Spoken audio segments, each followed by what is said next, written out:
Hello, everyone. Welcome to this week's episode of At the Boundary, the podcast from the Global and National Security Institute at the University of South Florida. I'm Jim Cardoso, Senior Director for GNSI and your host for At the Boundary. Today, we'll be talking to Dr. John Pennell, a retired, high-ranking member of the U.S. State Department, Senior Practitioner for the Irregular Warfare Global Network, and a Senior Diplomacy Fellow at Narrative Strategies. He connected with GNSI Strategy and Research Manager Tad Schnaufer earlier this week, and we'll get to their conversation shortly. Before we do that, it's our great pleasure to welcome our newest member of the GNSI Board of Advisors, Leslie Kalin. Leslie recently capped off a 14-year career at Northrop Grumman, a $60 billion technology company with over 100,000 employees, as this Chief Strategy and Development Officer.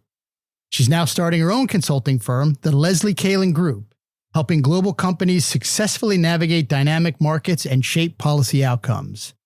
We're proud to say she's also a bull, earning her bachelor's degree in political science right here at USF, and look forward to her experience and insight as part of the GNSI team. There's also a new post on the Notes from Cambridge student blog being written for us by two USF students, May Birch and Kyle Rudd. We sent to UK this summer to study at the prestigious International Security and Intelligence program at Cambridge University. They've wrapped things up in the UK, and we're looking forward to having them back on campus and learning even more about their experience at ISI. Finally, our latest GNSI newsletter went out last week. You can learn more about the TV appearances and new books by our GNSI Senior Research Fellows, our latest decision brief on the role of AI and chatbots in cybercrime prevention, and much more. If you're not a subscriber, go to the website and sign up and keep up with all that's happening at GNSI. Okay, on to our featured interview. Tad Schnaufer recently caught up with Dr. John Pennell, a former U.S. Senior Foreign Service Officer with over 20 years of interagency experience. He's also a Senior Diplomacy Fellow at Narrative Strategies and a Senior Practitioner with the Irregular Warfare Global Network. Dr. Pennell's book, Assessing Russia's Actions in Ukraine 2014 to 2022, Implications for the Changing Character of War, is especially relevant considering recent turmoil in Syria and as a comparison to Russia's actions in Ukraine. Let's sit in on our conversation. John, well, welcome to the podcast. Thank you. Thanks for having me. Excited to be here. So today we're going to be discussing, the Russia's involvement in Ukraine, particularly before the full-scale invasion, the tactics, the methods that they used in Ukraine between 2014 and 2022, as well as their involvement in Syria, and particularly the Syrian civil war around 2015 timeframe. So why don't we start back chronologically with this discussion, John, and talk about what was going on and what interests you specifically with Russia's actions in Ukraine in 2014 and then moving into Syria in 2015. Certainly. Well, again, thanks for having me.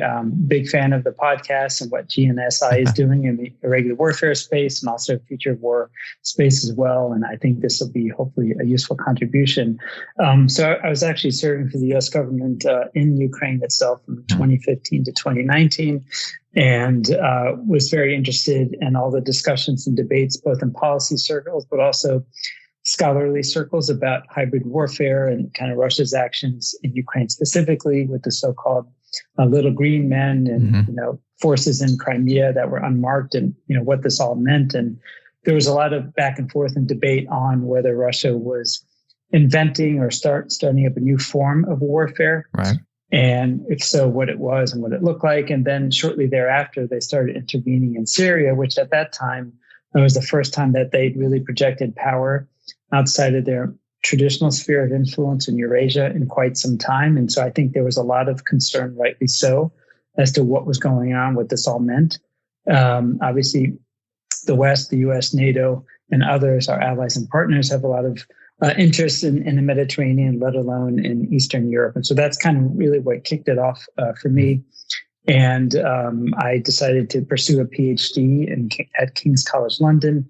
And I was focusing specifically on Russia's interventions in Ukraine and wanted to use something else such as Syria as a kind of a comparator. And so that's kind of where the genesis really of this book for me again, which was based on my PhD thesis, kind of originated.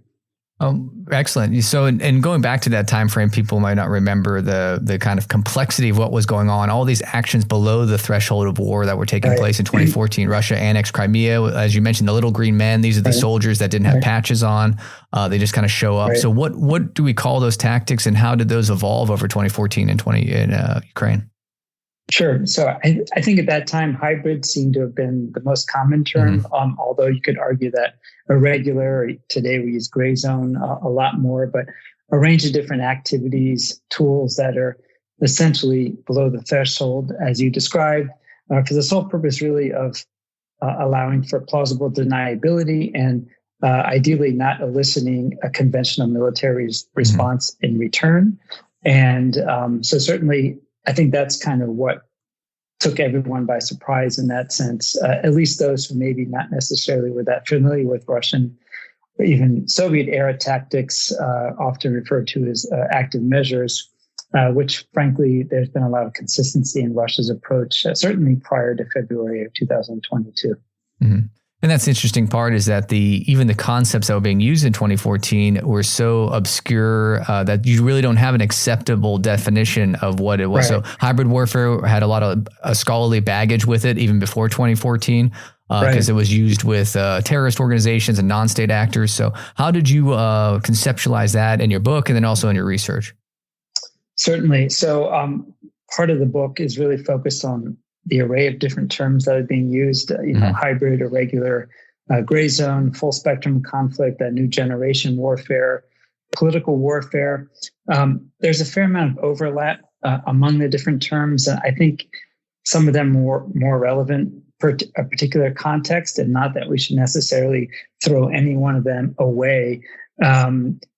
And there are specific definitions, for example, that the Department of Defense, U.S. Department of Defense uses for some of these terms. And so what I was trying to get at with that was to try to get a better sense of how much of the focus on hybrid is hype versus is there a there, so to speak. And so I think it really was maybe an overplayed term. Not that what Russia was doing was not significant. It certainly was. And I myself do use the term hybrid warfare regularly, but my preference of all the terms is probably more full spectrum conflict or new generation warfare. Full spectrum, because I think it better describes the array of tools that the Russians have been using to this day. And then also new generation warfare, because that is a term that the Russians themselves have used to describe, along with the hybrid warfare concept, what it perceives as the U.S. or the West doing against Russia and historically doing against Russia. And so I think those are more probably relevant, but any one of these terms could be used depending on a particular context. And so part of the book does try to break down where there's overlap, where there's distinction, and kind of what is maybe more relevant than others, depending on the case. Right, because there's a lot of influential factors on both sides. The Gerasimov Doctrine, which was a part of an article we published in 2013, General Gerasimov, the Russian general, and then also the U.S. definitions before the conflict started. Right. Absolutely. So with those, let's just take the term out of it then. In 2014, Ukraine, what are the primary characteristics of the conflict, which, whatever you call it, what were the Russians actually doing that was different? So certainly, again, kind of going back to what were then called in fall of 2013, the Euromaidan protests, where the then president of Ukraine, Yanukovych, had kind of backtracked on the population's desire to join the EU and started to make some dealings with Putin. That led to a series of protests and unfortunately leading to a lot of violence against protesters, unarmed civilians, etc., which then kind of spurred worse protests, which then eventually led to Yanukovych fleeing to Russia himself, along with a lot of money and other things. And after that, somewhat in response, of course, the Russians had already been working in eastern Ukraine and Donbas with different proxy forces, local militias, those who are like-minded, so to speak, leveraging cultural affinity, religious affinity, ethnicity, language, etc. Those who identified as Russian compatriots, for example, or were supportive of Russia.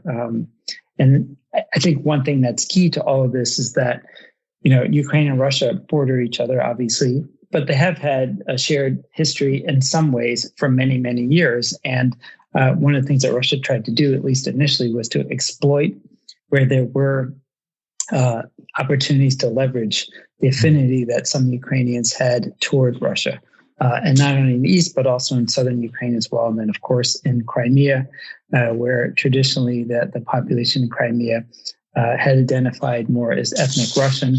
And so I think because of those connections, it was a little bit easier for Russia to intervene in some of those areas and use proxy forces in eastern and southern Ukraine. And then, of course, going into Crimea, with the so-called unmarked soldiers or little green men for the purpose really of plausible deniability. And one of the main things related to that, of course, is to make it seem like this is homegrown. And also that to the extent Russia needed to intervene, it was to protect ethnic Russians from the so-called fascists in Kyiv, and that the new government that was forming under President Petro Poroshenko at that time. The Kremlin narrative was that not only was he fascist, but he hated Russians and the Russian language, et cetera, et cetera. And so, that stirred up a lot of fear. It's obviously using a lot of disinformation, but also technologies. And that's something I'm happy to talk about in more depth, because that's been one kind of key thing over the evolution of, I think, Russian warfare in Ukraine and in Syria as well. The role of new technologies, military technologies, but also non-military technologies, but that can have strategic effects or very broader strategic objective impacts. And I think that's also critical. Sure, because we've seen, Russian cyber attacks. We've seen misinformation campaigns. We've seen them handing out passports to people who want to be Russian. So being able to craft this deceptive narrative, and again, using technology in many ways over the span of the time, we'll discuss here post 2014. So how did that change after that initial shock in early 2014?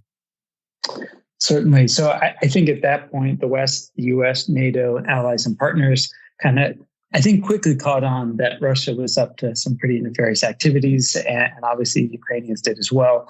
I think still what was somewhat offsetting, or maybe was a challenge initially, is that everything the Kremlin was doing at that time was really just below the threshold of a, I think, widely accepted concept of what war is. And so I think the question is, okay, how would the U.S., NATO, allies, and partners respond to that, short of actual violent conflict or confrontation that was more conventional? And so I think it took some time to catch up, because Russia was doing quite a lot of things, and not only using proxies in terms of local militias or the little green men or such, but also, again, the compatriots, those who had some affinity towards Russia for a variety of reasons, could be ethnic, could be religious, or could be linguistic issues, but also those who were either involved in the economy. Donbas historically was a very industrial part of the country of Ukraine. And you had a lot of, what had been previously called oligarchs. I guess that term is still used today. And I would say the situation of oligarchs in Ukraine has been cleaned up quite a bit over the years, over the past several years in particular. And so, Zelensky, president of Ukraine, deserves some credit for that. But at that time, at least, a lot of the oligarchs in Ukraine had earned their money and income from Moscow or connections to Russia. And so I think Moscow was also able to lever local businesses in Ukraine and their leadership, the so-called oligarchs, to also produce some impacts that would benefit them as well, and particularly engaging in the parliament, the Verkhovna Rada in Kyiv.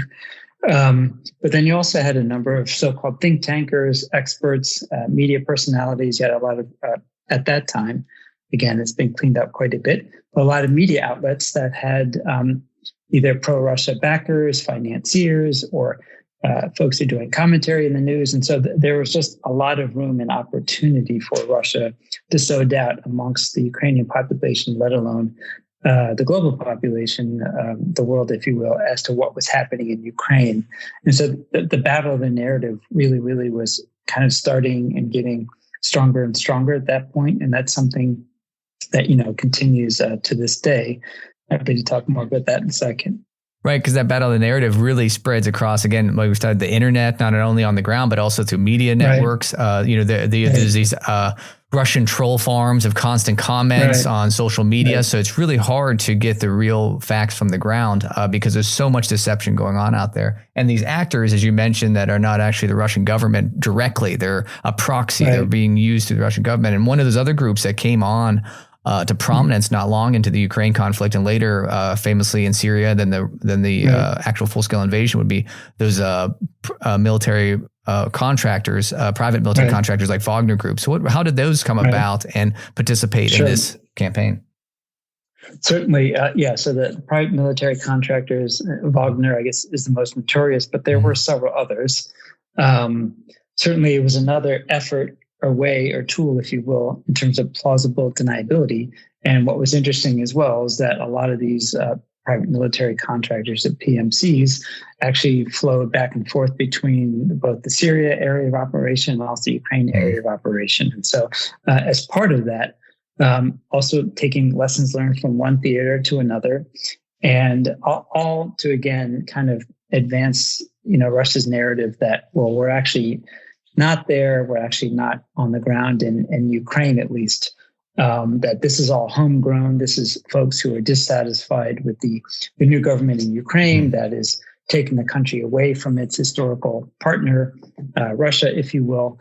I think what's also important to note that the PMCs, in Syria in particular, were used for a variety of activities, and just to compare kind of the different approaches and the different areas of focus and objectives between the two theaters.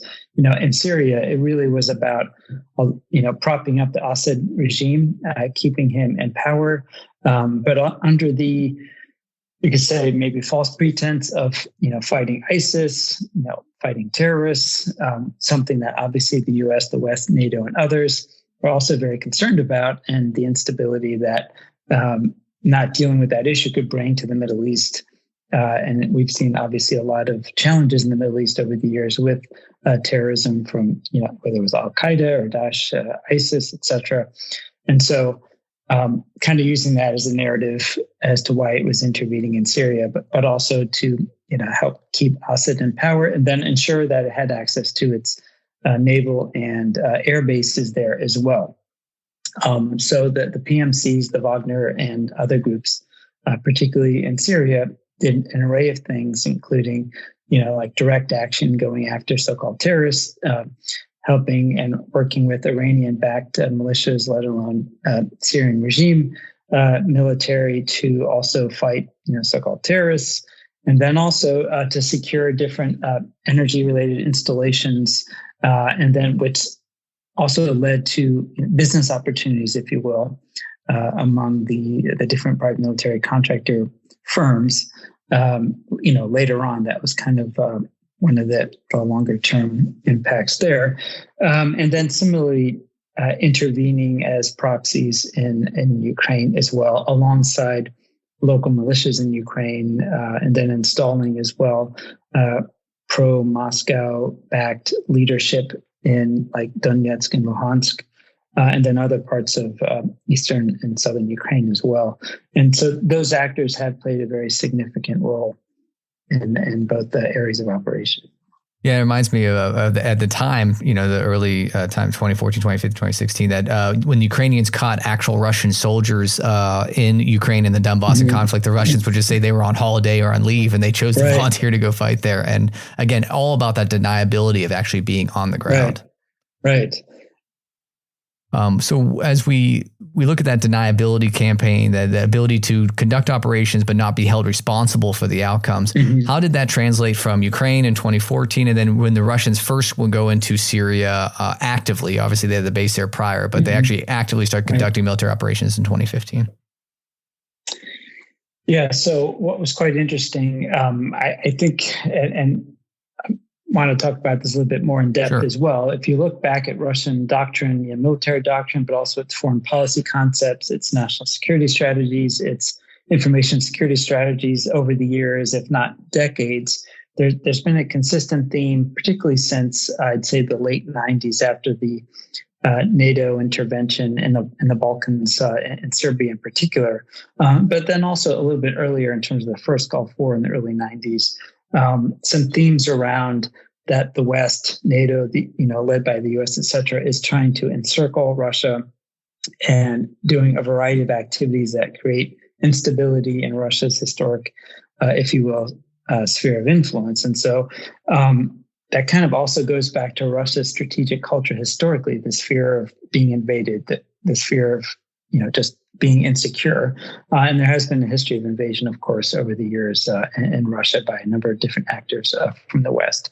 And so thinking about these actions by its obviously adversaries in Russia's perspective, whereas the U.S. or the West may think about intervening in Iraq in the early 90s to help Kuwait or help, Kosovars in Serbia in the late 90s, Russia perceives this as, going too far and kind of intervening in its sphere of influence. So that really, really drives the Russian thinking, official thinking, and it's certainly been written about, again, going back years, if not decades. And so kind of what this means in terms of Syria and Ukraine specifically, particularly during the 2014 to 22 timeframe, is looking at, in the Syria context, what happened with the U.S.-led invasion of Iraq in 2003, and in Russia's perception, the instability and chaos that kind of led to, and this perception, I think, arguably, so there was a lot of instability and chaos in Iraq, let alone the Middle East. After that, that when it was intervening in Syria, its longstanding ally in Syria, it did not want the same fate to happen to Assad as what happened to Saddam Hussein, and so that was one of its driving factors. Also the concern about terrorism coming back home to Russia itself. And so, you could argue there's a legitimate concern on Russia's part to have some intervention. And like I said, Assad was an ally. And then Russia has also had air and naval bases there too. So also interested in kind of, protecting those as well. So I think that's kind of the driver for the Syria intervention, which was more overt, more conventional than what we saw in the initial stages, at least of the Russian invasion of Ukraine, at least up to February 2022. And having said that, Syria really was also used as kind of a live fire testing ground for Russia. And it involved a lot of air power, it involved a lot of new technologies, the drones, et cetera, electronic warfare, a whole lot of other new military equipment testing, if you will, and then also opportunities for its military officers to be trained, again, in like a live fire setting. And so using that then as a basis to adapt to what it was also doing in Ukraine. So taking possibly, arguably legitimate reasons to help Assad out in Syria, but then taking that approach and adapting and learning in Ukraine as well. So that I think that's important to note when you think about the two contexts, particularly at that point in time. I think the other really important point about Syria, after seeing how the U.S. and the West got bogged down in Iraq for so many years, that it tried to avoid a similar conclusion, if you will. And so what Gerasimov and others referred to as a strategy of limited means or limited aims, that really just wanted to go in, rely on local forces, rely on PMCs, special forces as well as needed, air power, bombing campaigns, et cetera, to really get in and out. And so they more or less wrapped up their operation within like a year or so time frame. Obviously, they have continued involvement with Syria. I think it still remains to be seen with the new leadership in Syria, kind of what that means for the Russian presence regarding its naval and air bases. But I think that's important to note. And then obviously in Ukraine, there's still an ongoing war right now, and it's become more and more conventional since February 2022. So the situation in Ukraine has kind of shifted a lot since that point. Right. And, looking before that large scale invasion of Ukraine in 22, how did Russian operations, as you just mentioned in Syria and Ukraine, how did they evolve in that time frame from 2014 to 2022 before everything kind of changes the game with that large scale invasion?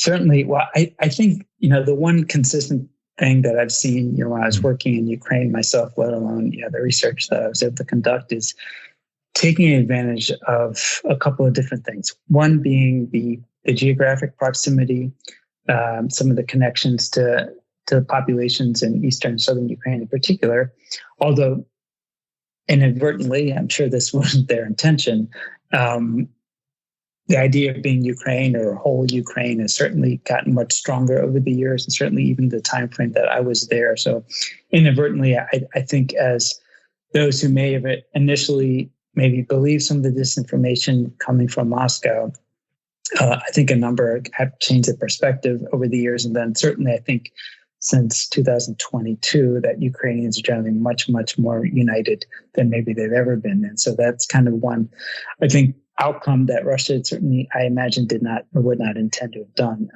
But the other really important point is technology. And technology continues to develop rapidly, continues to be used for kinetic purposes, but also non-kinetic purposes that can still have strategic impacts. And so the use of, in more and more AI in terms of military technologies, unmanned systems, drones, electronic warfare, precision-guided munitions, all of these types of things are other tools that not only enable greater plausible deniability, although again, since February 22, that's less relevant, but also enable actors, including Russia, but also Ukraine, because Ukraine's made a lot of advances in technology and is quite innovative as well.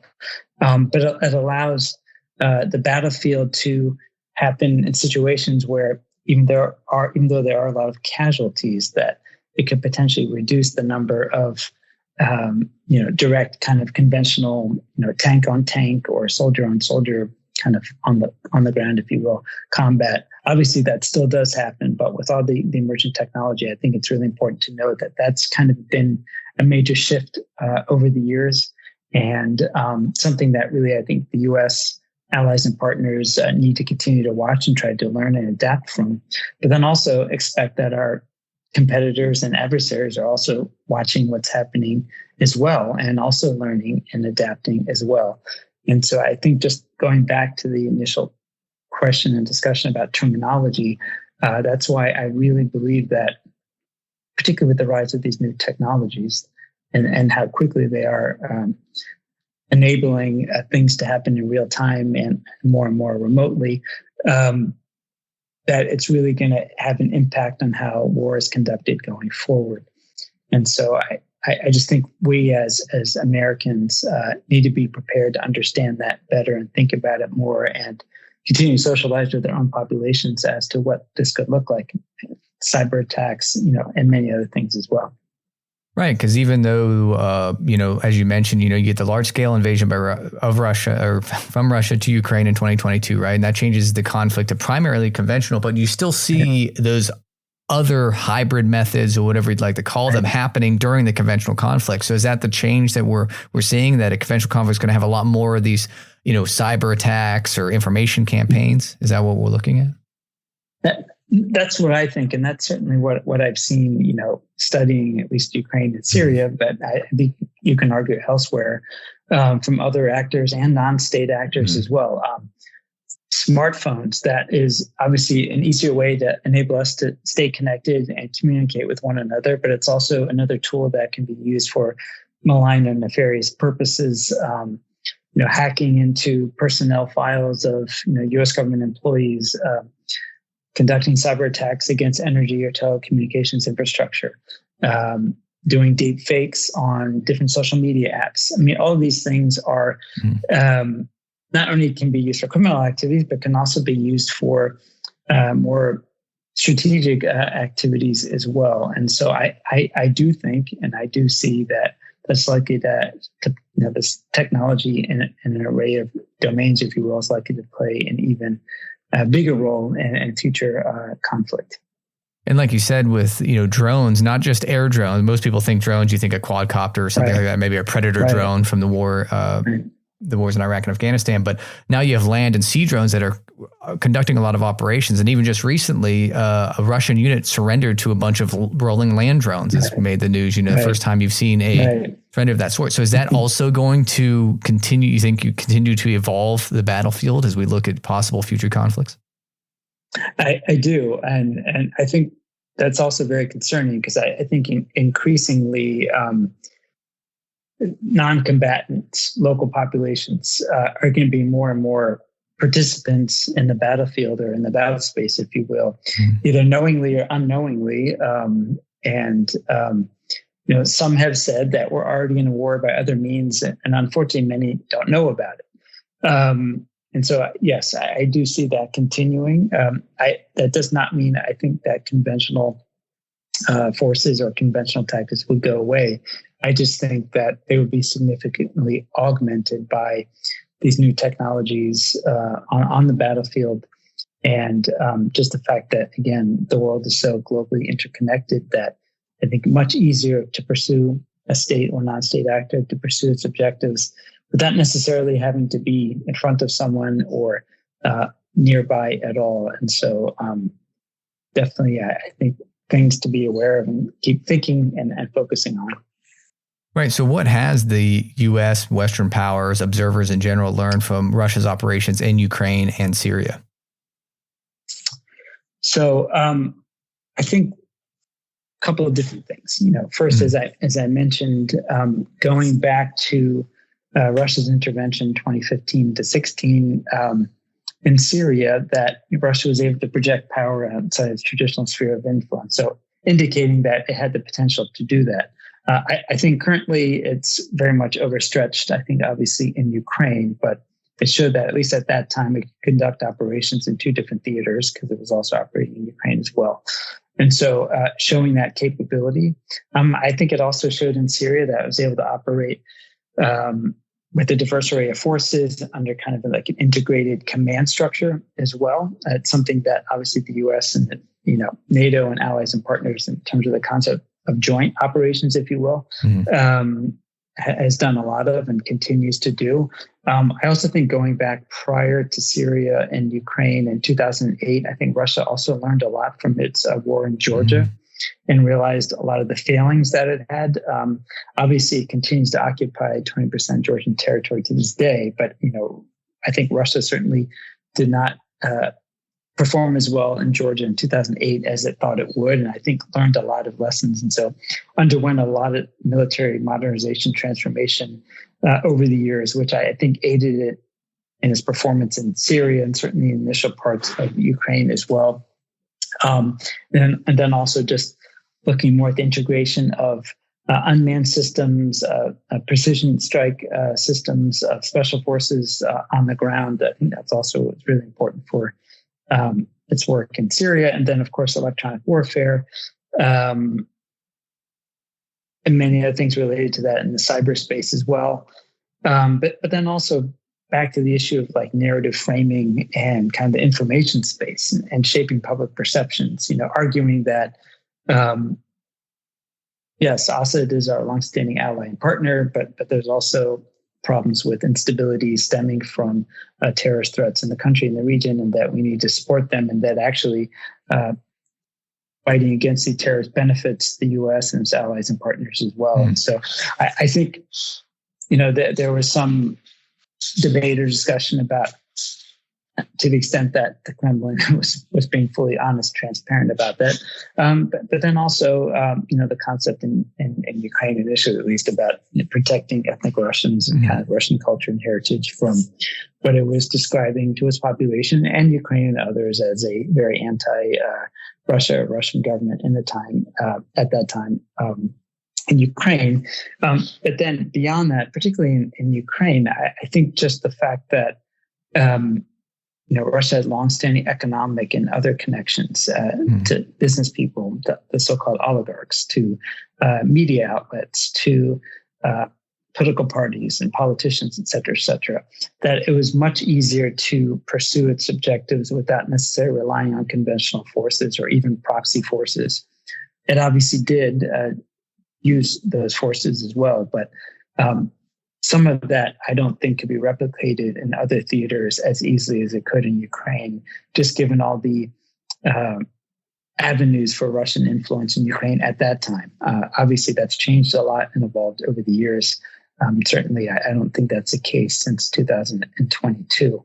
But thinking more, taking a couple more steps back, thinking more in the more professional military education, strategic thinking, strategic thought perspective, I think, at least in Department of Defense, maybe intelligence community circles, and others as well, thinking about the blending of the lines or crossing of lines between war and peace, and kind of that area that sometimes is referred to as gray, and what it means in terms of the tools that we have available to us to respond, and without eliciting a conventional military response and breaking out into like full scale overt war.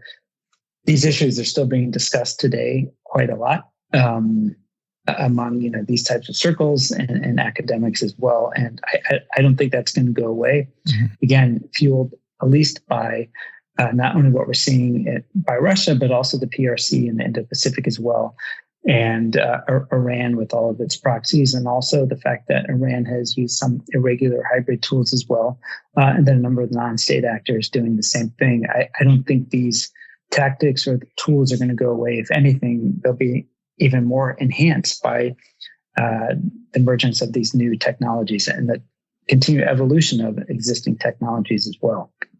Right, because it's interesting that if these tactics in and of themselves were successful, why would Russia need to actually invade in 2022?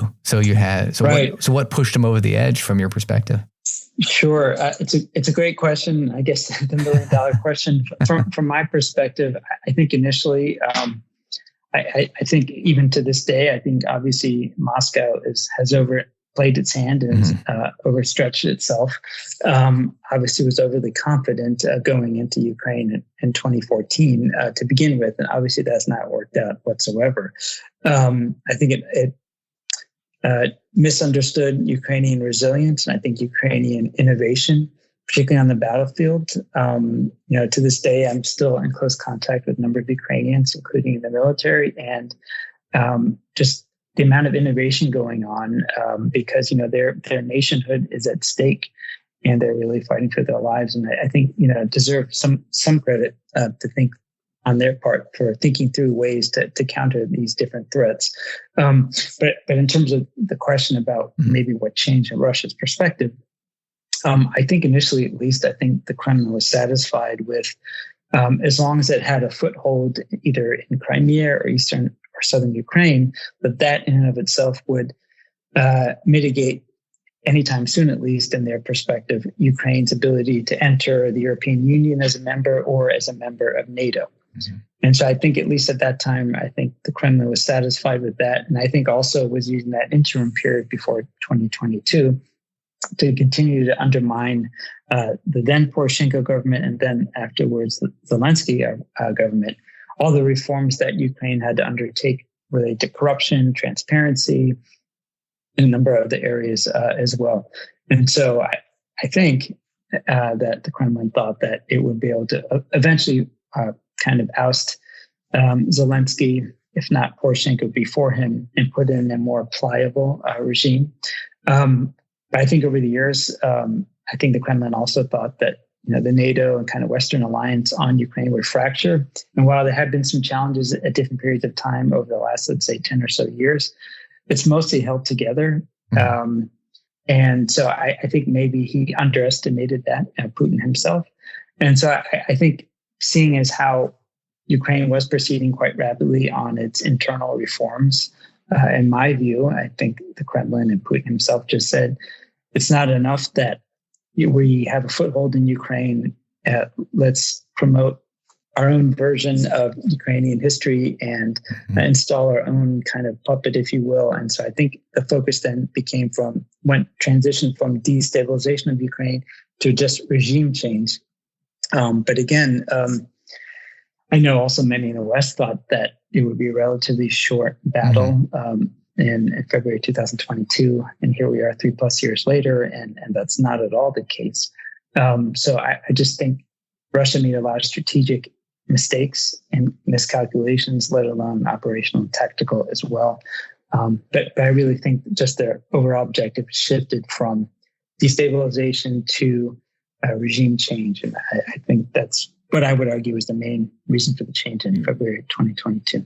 Right. So the gray zone activities, gray zone operations can only yield so much change. And in the end, they pretty much, you had to go all the way conventional to reach a new goal, if you will. Is that, right. Yes, that's because, right. Because if we look at the narrative right before the invasion in 22, Putin wrote his famous article in July of 2021, calling, Ukrainians Russian brothers. And then he used in his speech during the night of the invasion about the denazification and demilitarization of Ukraine. Same, like you mentioned in 2014, same things, trying to fight this fascist government. So the messaging is almost the same. It's just the new goals is what you're seeing is really that flipped switch. Yeah, definitely. And again, I think obviously U.S. Western support has been extremely important to Ukraine, and it's good that it's continued. And I know that we also have some challenges with our own budget situation in the United States, but I know that Ukraine really needs U.S. and Western support. But I think is again also showed a lot of resilience and innovation in terms of its ability to maneuver on the battleground, both physically, but also in the cyber and information realms as well. Right. And so based on your analysis, where does Russia sit today with its, obviously the current war in Ukraine, and also it's still hanging on to some bases in Syria. So what's the current assessment from your perspective? I definitely think that, again, Russia's overplayed its hands, unfortunately, many times, and is overstretched. I think there's only enough people who are going to continue to kind of go through the meat grinder, at least voluntarily, in Ukraine. Obviously, a lot of it is involuntary. I am hoping that, and I know there's been a lot of talk about some peace negotiations, that we do get to that point, because obviously a lot of people are suffering, and both Ukrainians and Russians, but something that is fair to Ukraine. I don't think that Russia or Putin himself is interested in any deal that doesn't benefit Russia only. So that's somewhat where I'm concerned about how this would continue or not continue going forward. But I don't think it's necessarily sustainable for Russia to continue at this pace. On the other hand, I'm not sure it's sustainable for Ukraine to do so without continued support from the U.S. and its allies and partners. And so, hence the need, I think, to find a way to bring the parties together and come up with a negotiated settlement that's fair. I think we just have to see. I think it's going to be a tough slog, kind of going forward. And what about in Syria? So in Syria, I'm glad that we are taking a new approach in terms of outreach. I know there are a lot of valid concerns about the leadership in Syria, based on historical experience with this individual and some of the organizations he's associated with. But the flip side of it, I think it does warrant a new approach in the sense that some of the things that we've done in the Middle East haven't necessarily worked out well. I think there is still some hope in certain cases, such as in Iraq, despite all the challenges over the years, that there may be some promise, some hope going forward.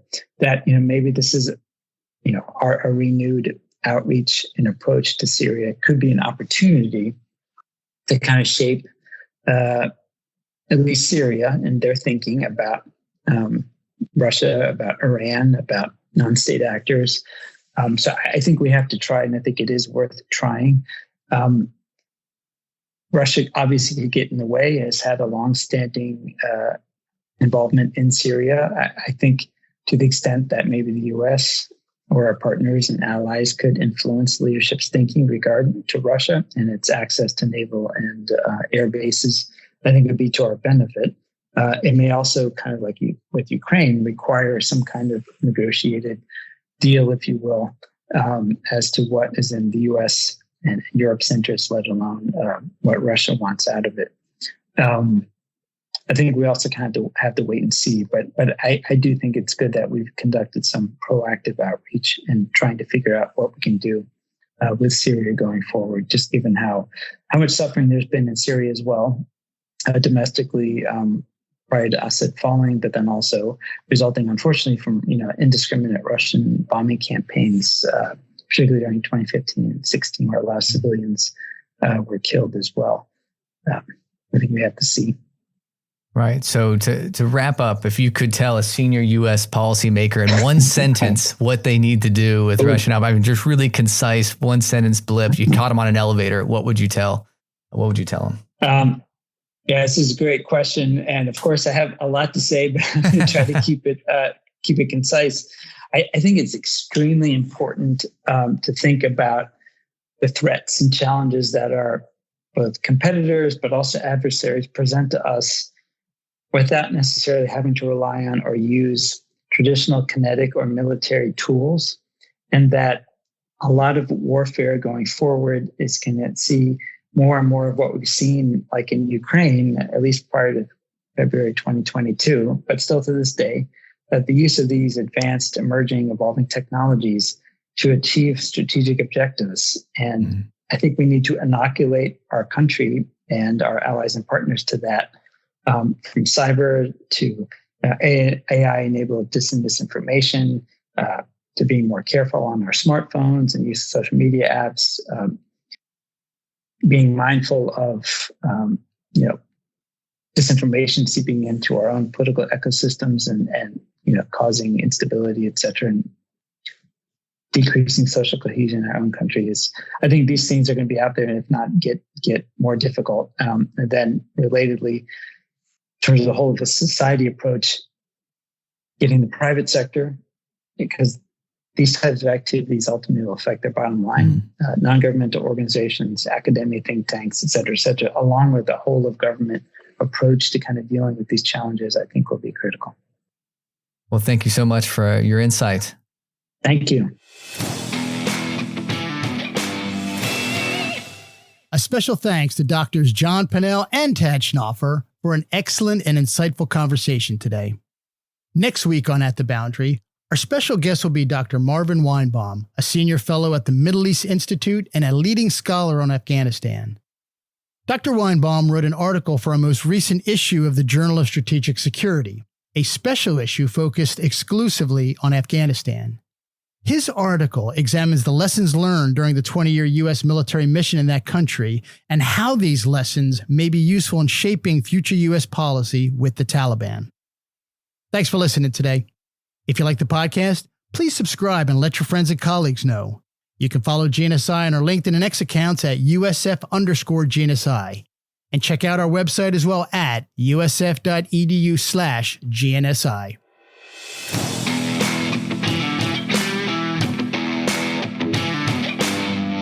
That's going to wrap up this episode of At the Boundary. Each new episode will feature global and national security issues we found to be insightful, fascinating, maybe controversial, but overall just worth talking about. I'm Jim Cardoso, and we'll see you at the Boundary.